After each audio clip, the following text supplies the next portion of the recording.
For a start, Arel splits his responsibilities with Asha and Sana so they can command all the troops in Fahilia. However, he doesn't plan to give any tasks to Kanya for the time being. It would be a shame if she somehow obliterated the barracks on day one. Instead, she goes for a walk and Arel figures that she probably didn't expect to do much. With that, Arel heads to work. Currently there are 10,000 people in Fahilia and they all live in 12 different villages. Additionally, the distance between each village seems to be pretty similar.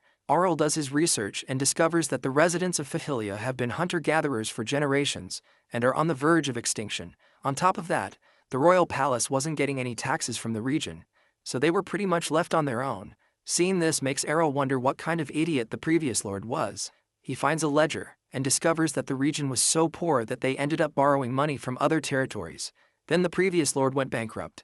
Arel gets upset over the sheer stupidity of his predecessor, but he decides to focus on the future he can make for himself. He unfolds a map of the territory and tries to find out what can be special about the region. Seeing the amount of trees in the region, he considers selling paper, but he decides not to worry about it yet since all his other products are making bank for him. With that, he decides to meet with the leaders of the region. Still, he can't help but wonder who holds authority over the people. Well, except for the idiot of a lord. So, he decides to ask all the village chiefs to pay him a visit in person. A while later, they make their appearance in the palace and Arel observes their appearance. Forget killing two birds with one stone, they look like they can kill two stones with one bird. They are honored to meet their new ruler as they take a knee before their new ruler. As expected, Arel introduces himself, but he can still tell that they are probably irritated about the fact that they have to take orders from a literal child now. Still, he is determined not to let them take him for granted. He points out the fact there seems to be a young imposter among them. As expected, the dude bows and explains that his father, who was chief, had passed away, so he has now taken on his role. Arel is already aware of this though, he just wants to make it clear that he is the top dog around. He then mentions that they will talk for a while, so he offers them a meal while they discuss matters. They get nervous about this because it's rather strange. Arel already has this all figured out. It turns out commoners would hate having a meal with superiors, so Arel hosts the worst company dinner ever known to man. He tells them to relax. After all, it would be rather exhausting if the mood stayed heavy. Plus, he even practiced this in advance. Finally, they take a look at the meal, and it really looks appetizing. Arel mentions that he wished to get something better, but the subjects are grateful already for the meal. Even with how tense the atmosphere is, at least they are good at replying. One of the guests takes a bite from the meat, and he notices that it is salted. Arel knows that salt is precious in the region, so he wants to establish a friendship through the meal. With that, Arel mentions how the previous lord wasn't the best, and asks if they are all right with the path they are currently headed in. From his perspective, the region will most likely collapse in the next 10 years if nothing is done about it. Hunting can only get them so far, which is why Arel wishes to take over. Even though his orders may be difficult to understand, he asks the people to place their trust in him. With that, they see the pure intentions of their new ruler, and now imagine him as their blessed savior. This imagination is so powerful that even Arel can see it, and he doesn't want them to go that far. It would be a shame if there was a resistance to following his orders, so he ensures that the people can enjoy more meals like they have now if they follow him. Now for his first order, Arel asks the chiefs to accept the slaves he brought with him as residents of their villages. Meanwhile, those who are educated will work with him, but the only issue is if the other residents will welcome them. Arel sees the point in this since it will be hard to overlook their backgrounds, or will probably be seen as outsiders, but he tells the elder not to worry since he will also give support concerning the issue. The mention of the support makes the chiefs flinch and they are convinced to try their best. Now the meeting is over and one of the chiefs wonders about their new ruler since he is unusual compared to the previous lords. Majority of the lords who were appointed to Fahilia showed no interest in the area since they only saw it as a place of exile. The previous lord tried to make a change but ended up inflicting harm on the people instead because he expected the impossible. Now that their new lord is the youngest prince of the royal family, they can only hope that their lives will change for the better. While the reason he was assigned to Fahilia is unknown to them, the only thing they can do is pray he won't be like the previous lord. They can already tell that Arel is no ordinary man, but the only thing they can do is trust that he will make things better. Arel takes a look at a document along with Sana. He was told that the population of the region would be 10,000, but that isn't true thanks to the power of false advertising, and is actually around 9,800 including the slaves he brought. While Sana massages Arel's hand, even she is aware of the population decline. It would make sense to Arel considering the time gap between when the former lord left and when he arrived. On top of that, the birth rate in the territory is pretty low, and struggles with poverty in addition. From the money he made so far, the amount he can use freely is 45,000 gold. If he were to maintain things as it currently is, the place would only last for around 50 years. Arel figures that the aristocrats probably wanted him to waste half of his life in Fahilia, trying to recover the region's economy. He suggests farming, but that's how the previous lord went bankrupt after trying to develop farmlands. Being self-sufficient is a limiting factor for agriculture, so he thinks about trading valuables. And just like that, Arel springs on his feet as he has gotten an idea to implement. Arel heads outside with Asha and figures that they will need roads. The terrain is pretty unstable thanks to the constant snow, plus the roads aren't maintained properly, so that will be a first step to avoid traders from getting into accidents when they visit. Some of the residents find out about this plan.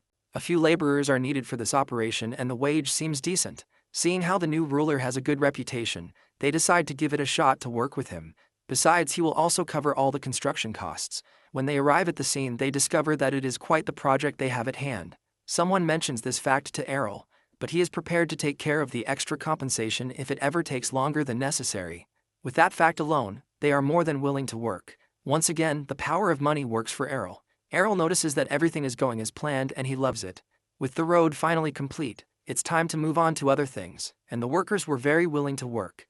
For the next step, he wants to establish a trading branch. An official stands in the way of this plan, but there isn't anything that the power of money can't fix. As a start, he figures that they'll trade for the basic necessities that the residents will need. So, a basic trade route has been started up where people get to trade their wares. As the final step, Arel asks Damon if they will be able to mass-produce paper. Actually, paper already exists in the world, but the one that exists is terrible in quality, and no one from within the kingdom knows how to make paper. So this makes it pretty expensive and people of high status can only afford to use it. Damon agrees with his plan since it is precious. Besides, they will be very profitable if they can mass-produce it. The only issue is that no one knows how to make it. Well, that is no one except Arel. Damon wonders how the competing paper manufacturers will react to this. But Arel's got this covered. He plans to make the paper production process completely different, so they can argue that it is a completely different product. But to do that, they will need another kind of equipment. He passes a plan to Damon and he finds it to be perfect. However, he isn't sure if it's something they can make on their own. The chemicals can be handled, but developing the machines is a different matter since the best blacksmiths in the region aren't able to make something like that.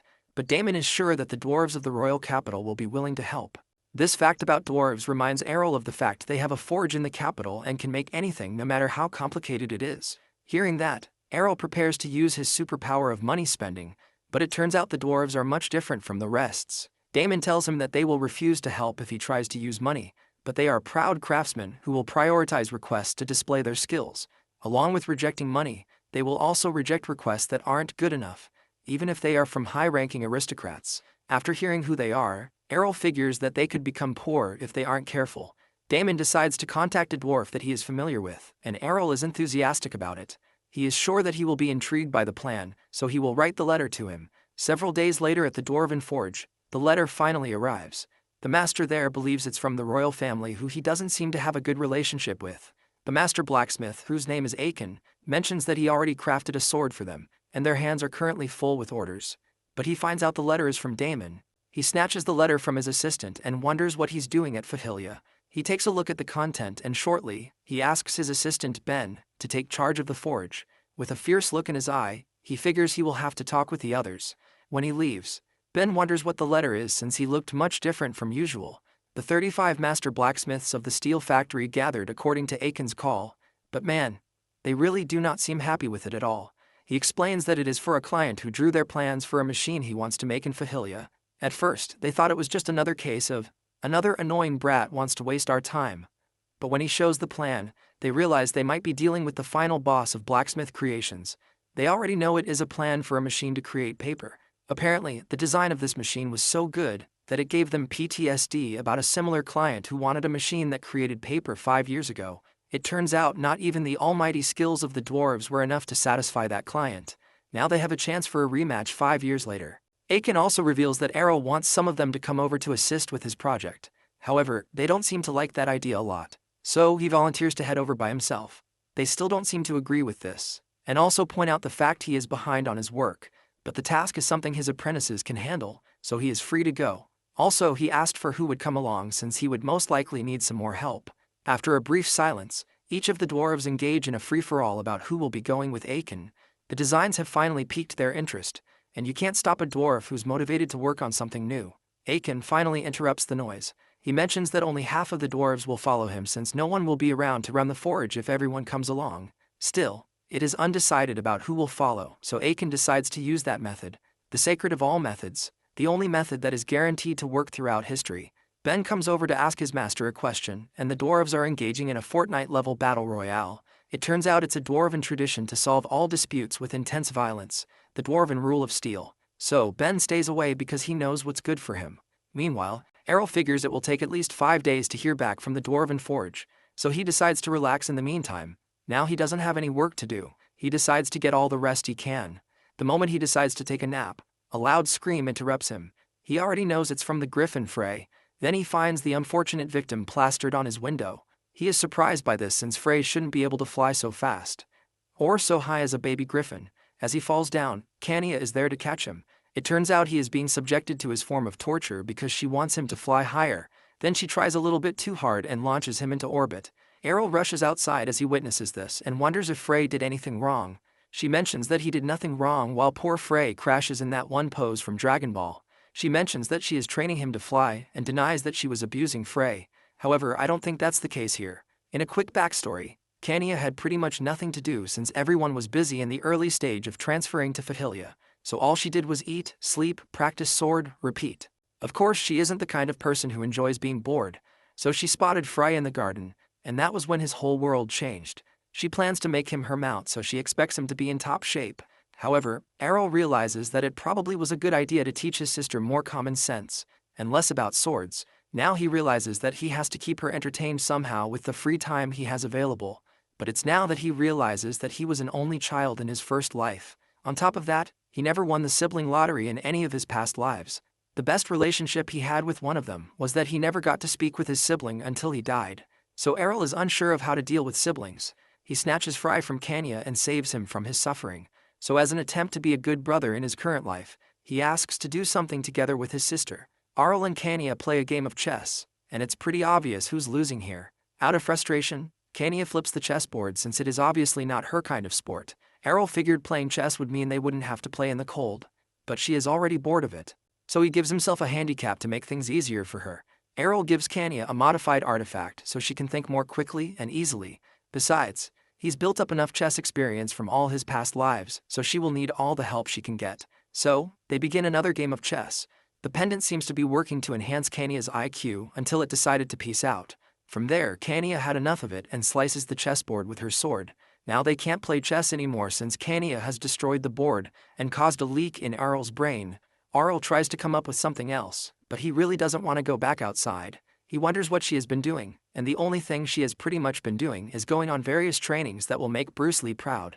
On the other hand, Arel has just been a sack of potatoes in his room. Seeing the interest between the two of them, Arel tries to come up with something they can both enjoy. Both of their stomachs begin to rumble and Arel gets an idea from that. He suggests that they have a go at cooking together. But Kania shivers at the mere thought of it. She doesn't buy the idea of it since her cooking could probably put nations to an end. But Arel informs her that it is necessary to learn since she is becoming a knight. After all, knights have to eat something when they are away on missions. After pointing out this fact, Kania is defeated and agrees to learn. Now that Arel has convinced her, he wonders if teaching a sibling to cook is something a brother would do. The two of them head to the kitchen, and Arel announces that their first dish will be a stew. Since it is a pretty simple dish, how bad can things get? Besides, Arel doesn't plan to get food poisoning on day 1 of training, so they get to work. Arel comments on Kania's knife mastery as she slices all the ingredients into Lego bricks. From there, they prepare the stew. When it's finally done, Kania tries it and it tastes better than she thought. Arel agrees with her and adds that it's been a while since he made the recipe, but it's still good either way. Arel suggests that Kania should try making it again, but this is actually all part of his master plan to get a nap right after he finishes eating. But that plan disappears when a butler who has seen things rushes in searching for Arel. He was instructed not to bother Arel concerning small matters, so the fact he's here means something must have happened. So out of urgency, he asks what happened. It turns out the dwarves have arrived and they are willing to beat the living daylights out of the butler if Arel didn't show up. So Arel figures that his break is over. Normally, he expected the dwarves would act normally and send a reply letter, but they weren't normal people. And they showed up pretty suddenly in person. Arel welcomes them, but Aiken cuts to the chase, walks up to Arel, and asks if he was the one who drew the plans. Fortunately, Asha is there to break up any conflict that could have gone down. She demands Aiken to apologize for that, but he commends her spirit even though she is a lady. But Arel quietly reminds her that they generally just don't give a flip, and says that they have to respect their differences. Plus, the greater the skill, the ruder they tend to be. So Asha backs down. Seeing how things started, Arel wants to finish discussions quickly before Asha tries to commit murder. He admits that he drew the plans, but Aiken says he's capping. Arel still tries to convince him that he's the master craftsman, but Aiken refuses to believe him, and bets that a royal person like him couldn't even design a basic wood plank. Now Arel is pissed and he orders Asha to make some dwarf skewer. In the end, the butlers had to calm the both of them down before things could get any further. Now that things have finally calmed down, the dwarves finally accept who crafted the plans. So far, that's what the meeting has been all about. With that out of the way, Arel wonders why such sweaty dwarves come to visit him in person and intended to prepare a nicer welcome. But they don't care about that. They discuss the plan for the machine that Arel needs the dwarves to create, because Fahilia doesn't have blacksmiths skilled enough for the task. Again, Aiken is someone who is so proud, so he expects that humans are not skilled enough to create it. And Arel has just witnessed the famous dwarven pride, so he decides to fight fire with fire and talk about how proud he is of his planning skill. Now the dwarves have received a taste of their own medicine. Aiken acknowledges Arel's skill just as planned, and they decide to talk about the main matter at hand. Before Arel can ask if they will accept the task, they have already decided way before that they will take the job. Arel is shocked by how instantly he accepted it, since they haven't discussed other things like payment. But a good dwarf always has a good sense of jobs to take. Besides, they already know that the drawings given to them are only a part of the whole design, so they have to accept the job to see the rest. Arel clarifies that he never intended to mess with them by showing only part of the plan. They understand, but still wish to see the rest of the plan. So, Arel brings it out from his drawer and presents it to them. But it would be too boring if he handed over the plan like that, so he teases Aiken with it. Of course, he doesn't appreciate the game Arel is playing. Arel uses the chance to tell him that he will give him the other plan when he successfully makes the parts of the first plan. Aiken is annoyed by this, but still, he won't refuse the challenge. He heads out of the room with the other dwarves, determined to gain Arel's trust. Once they leave, Arel notes how they take themselves too seriously. But still, he can tell that they like the plans. It turns out he wanted to show them the rest of the plans, but had a better idea to use the unrevealed plan as bait to keep the dwarves working, so they will have to work hard if they want to see the full design. Fast forward a bit, and the dwarves return from their endless work to present the finished piece. Just as agreed, Arel hands them the next plan. This goes on for a few days. I'm sure they have an Arel tracker somewhere because they track him no matter where he is to ask for more plans. Eventually, they finished all of Arel's requests. Even he is shocked by the fiery determination of master crafters who are extremely motivated. What's even more impressive is that the entire machine took 10 days to create. As expected, they take the machine for a test run, and the paper it creates is godlike. Normally, paper would take days to dry by hand, but the machine makes it much easier. Since wood is abundant in Fahilia, Arel already knows that he is on his way to becoming the new Amazon of paper. Or rather, clearing the Amazon because of paper. Now that Arel has what he wants, Aiken finally learns that his problems have only started when Arel asks him to make so many machines that it fills an entire factory. Now to move on to selling the paper, Arel meets with a person who introduces himself as Lichten Einrest, his mother's brother aka his uncle. It turns out he was looking for someone from his mother's family to sell paper, which explains how Lichten showed up. He told his mom to send someone who he could trust since he would be selling an important product, so it would only make sense if she sent someone who shared his blood. He presents the paper he wants to sell to Lichten. Honestly, he thought that the fact Arel was selling paper would ruin his business reputation, but seeing how high the quality and how cheap, it's a dream come true. Apparently, the merchant who trades paper with the kingdom has been raising the price of paper, even when the amount of paper exported has gone down, forcing the royal family to buy it anyway. So Arel's intervention is pretty much a deal breaker for the monopoly-holding merchants. Lichten expresses his concern about how the merchant will react, but Arel already has that covered. He figures that their paper is a completely different product made through completely different means, so they won't have any grounds to attack them. Lichten opens up a map to create a sales plan. Meanwhile, he believes he has picked the right man for the job, and all that's left to do is wait for the money to come pouring in. Plans have been made about how the paper will be distributed. Plus, the dwarves have filled the factory with machines. Everything is now looking good, only that Arel discovers that the dwarves are leaving just a day after completing the project. He was hoping to celebrate the completion with them. However, they have a backlog of project requests waiting for them, so they have to leave. Aiken mentions that Arel can feel free to contact them for any other requests he may have, while Arel never expected them to leave just after completing their work. Everything is now ready to start selling paper. Back in the royal capital, the citizens have a look at Arel's brand new produced paper. and they really cannot believe it. With how cheap and high quality it is, no one can seem to stop talking about it. From there, they recognize the paper as a product of Fahilia, and even go on to speak about the good deeds the new lord of the area has been performing. They even wish to support his efforts to revive Fahilia. The king also notices the different quality of the paper. He is sure that the aristocrats would not spend so much money just to get paper. His butler explains about the new, cheaper brand of paper that has entered the market, so the king can't help but ask where it's from. The moment he learns it's from Fahilia, he notes that it is definitely his son's doing, and figures that he is still the same as always. In addition, Fahilia is also going to start paying taxes once again, and this fact shocks the king. He figures that Arel has also revived the region's economy in such a short time. Even though the land is harsh, he is certainly determined to rule the land. Meanwhile, all this praise gets to Arel, who can feel the fact that someone is praising him. Apparently, they are giving him way too much credit, but it doesn't really matter. The only thing that matters is that the money is coming in. Back at the kingdom, Jael has some tea with his mother and notices that the tea tastes different from the usual. She, on the other hand, is apparently upset, but mentions that the tea and desserts are from Arel as a thanks for the coat. From there, Jael mentions the fact that Fahilia has undergone a makeover, and this fact annoys his mother with her hands shaking. Jael notices that his mother seems off, so like a good son, he asks if there's anything wrong. She mentions a certain ornament that she doesn't like. We all know who that ornament is, and it's really getting on her nerves. Jael, on the other hand, doesn't have the knowledge like we do, so he tells her to get rid of it so she can't see it anymore. She mentions that she did, but the ornament keeps annoying her. She almost lets her anger break loose before she tells Jael not to worry. On another topic, he asks if he likes the sword she gave to her. He does like the custom-made dwarven sword and can feel his skills improving.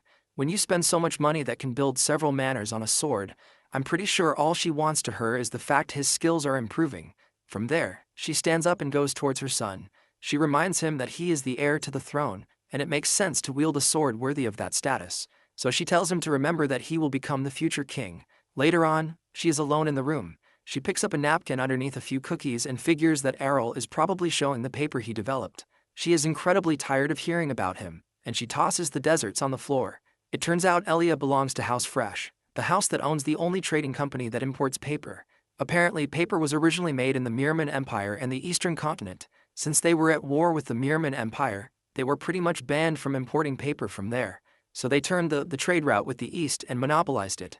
Now Elia is angry that people are now attached to the new paper and is determined to make Arel pay. She dashes over to her room and begins to write a letter as she will not tolerate it anymore. It's night and Arel once again goes to the slave market. Ian welcomes him since it's been a year and a half since the last business transaction. As expected, Arel is there because he needs more slaves once again. The man asks if he needs the smart ones again, but this time Arel needs ones who can endure cold weather, like proper slaves this time. The man wonders what Arel needs them for, and he reveals that he will be using them as soldiers this time around. With the infrastructure in place, what is needed now are guards who can defend the territory. Arel also figures that his current status as a ruler is similar to that of an earl. He figures he can increase the size of his army to 50,000 troops, but that would be a bit too much.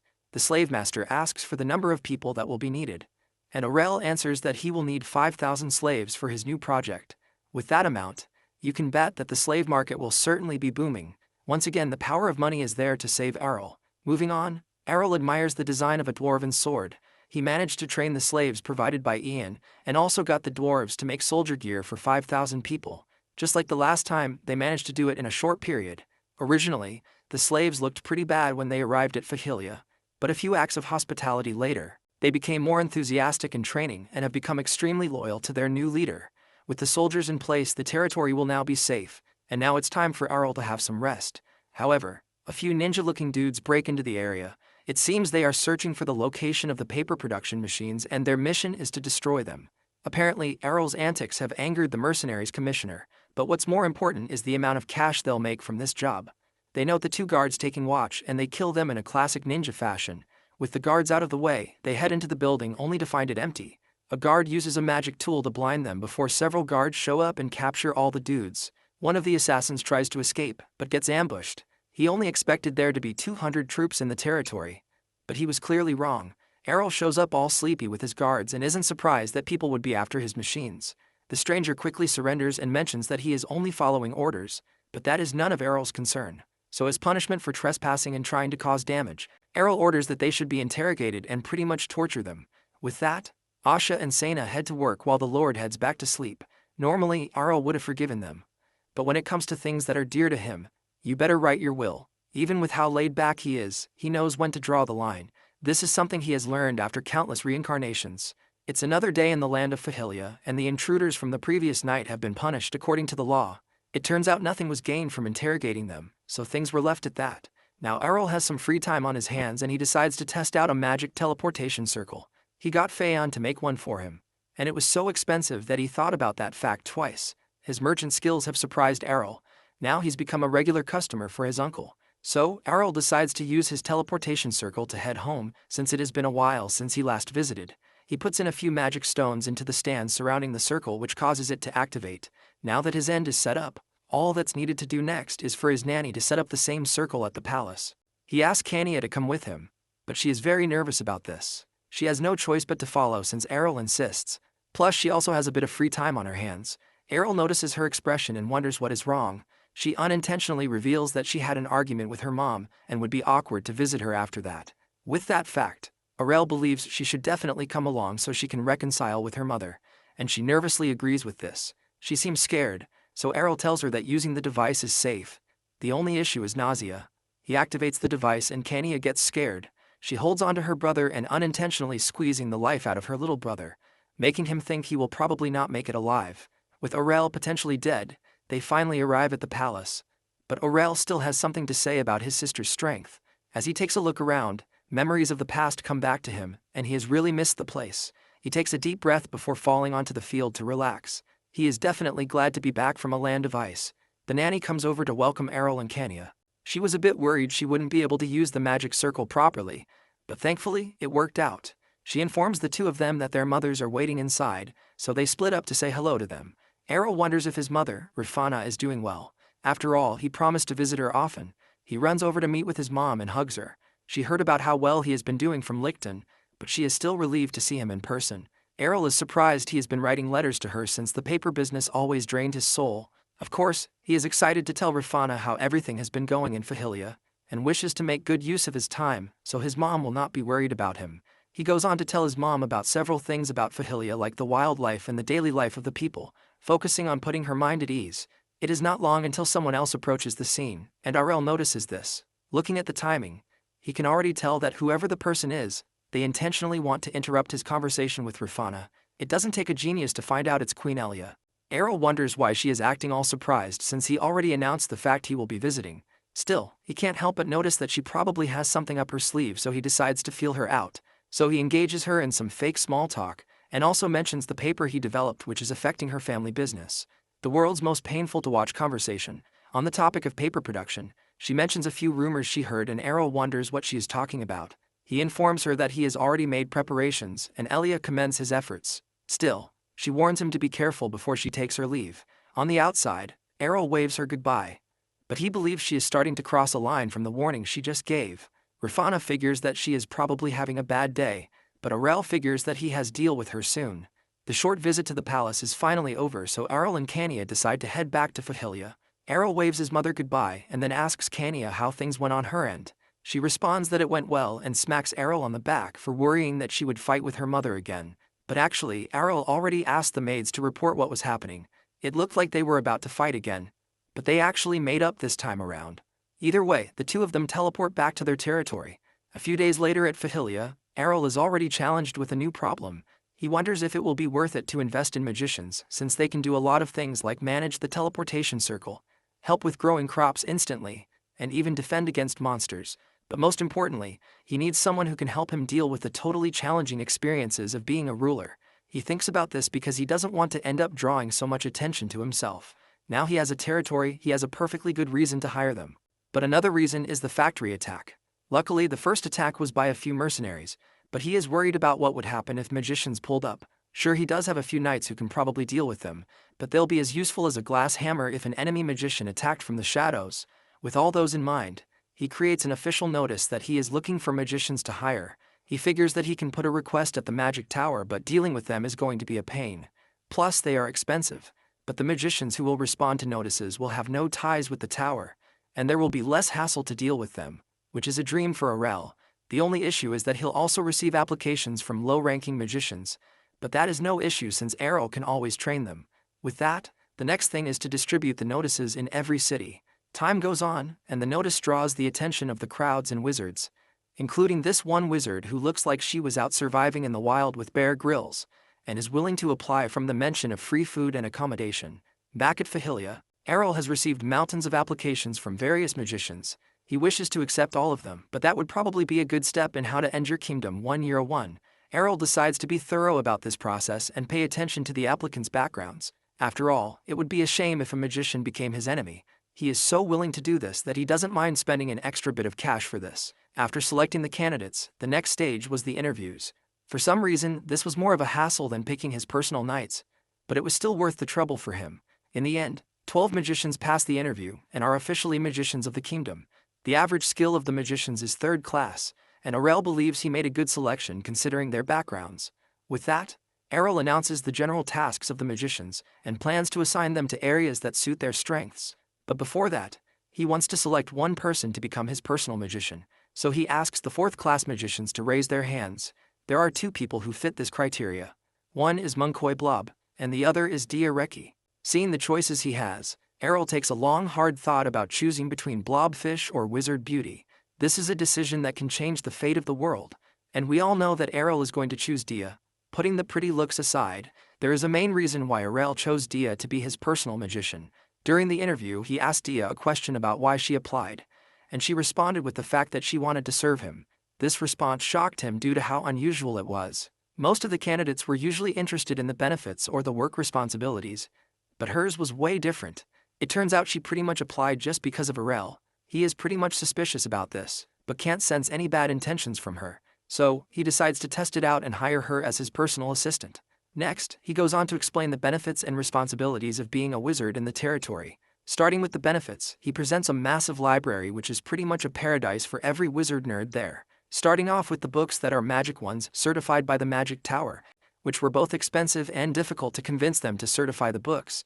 Now they have a place to improve their skills. On top of that, the magicians he hired were all expelled from the Magic Tower and probably needed a lot of money to access the magic book library. Of course, the broke magicians will be happy that they can access all the books that they have always wanted. They are in disbelief that they can use the library for as much as they want. But in exchange, Arel lets them know that they will have to show their research notes to prove that they are actually making any progress. Well, they don't seem to have any problem with that arrangement. However, Arel actually needs the library too, so he can master his own magic and understand the world's magic system using their research. Plus, the new magicians will pretty much be researching for him as well. Next, he begins to assign the wizards to different areas. He assigns some to handle the deforested areas in the land. After all, there need to be trees if he ever dreams of making more paper. So, Arel has to take responsibility for the damage he has done to the environment. He shows a planted sapling to the magicians, and it is enough for them to head to work. They all stab their staffs into the ground and chant some words. Then the sapling begins to erupt from the ground. Arel analyzes their technique and figures that they are funneling their mana into the tree and using a spell to nourish it with the right amount of mana. He also wonders if they are also using magic to alter its genetic makeup. Looking at how much the tree has grown, Arel commends the technique, but can't help but ask if they're going to make it grow taller.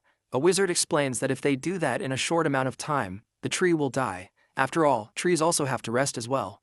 They will help it to grow once a month, which gives around half a year to restore the entire forest. With the environmental issues facing one of Arel's previous lives, he bets that this would be mind-blowing. But too bad. Anyway, Arel leaves them to do their job. For the next group, he gives them the task of maintaining the village's fields. He plans to make Fahilia to become a place that is self-sufficient through farming, rather than only relying on hunting. A wizard asks if he should grow crops at the current location. While that is the main goal, he asks if they are willing to go around the 12 villages to cultivate them. And this question sends chills down their spine considering how much work that would be. Of course, Arel is not an evil ruler. All he wants them to do is to adjust the field to the right conditions, and the villagers will take care of the rest. He scribbles a plan and asks the magicians if they can handle it. From the looks of it, they are sure they can handle the task. To help with their job, Arel mentions the fact that he brought over some magic tools and wants to test them out. They place the magic artifacts around, and then they create a barrier that will allow only sunlight to pass through. With that, the group has officially created the Mana House, not to be confused with a greenhouse. So, they went ahead to install the rest of those devices in the other villages to save the villagers from starvation. After that was done, Arel assigned 2 magicians as part of the magic tool research team, and another 3 as security. Lastly, there's Dia, who is Arel's personal magician. Her job is to guard him and to also carry out errands. She's pretty much his magic errand girl since he's not in a position to use magic. But for now, he wants her to skill up by reading magic books. She is way more than passionate about this, as she wishes to support Arel in any way that she can. Arel can tell that she is just as sincere as she was during the interview, and wonders what's up with that. Shortly, a book drops from Dia's cloak. Arel picks it up and he recognizes it as one of his night books that the knights couldn't understand. He hands it over to Dia and wonders why she has such a book when she's a magician. She received it from a person she knows but got attached to it because she found aura and mana are similar in theory, an idea Arel also shared in his research. This book has pretty much been a lifesaver for her, and she mutters that she is willing to go even across continents to serve the adored author of the book. Arel, on the other hand, feels she is going way too far with her dedication. All he did was write some basic theories in it, and doesn't recall it being so inspirational. Besides, Dia enjoys the food around the palace, which gives the actual reason she came along. Even with that, Arel figures that it's probably a good thing that she is so dedicated to him, but he still hopes that making her his personal magician was the right choice. In the library, Arel learns about how magic works. Now that he's understood the theory, he tries to remember how Dia uses magic so he can try it out. With that, he is now able to channel mana as a flash of light emerges from the library. Now Arel is on the way to becoming a magic pro. With the magic training in progress, Arel proceeds to pay attention to his other responsibilities.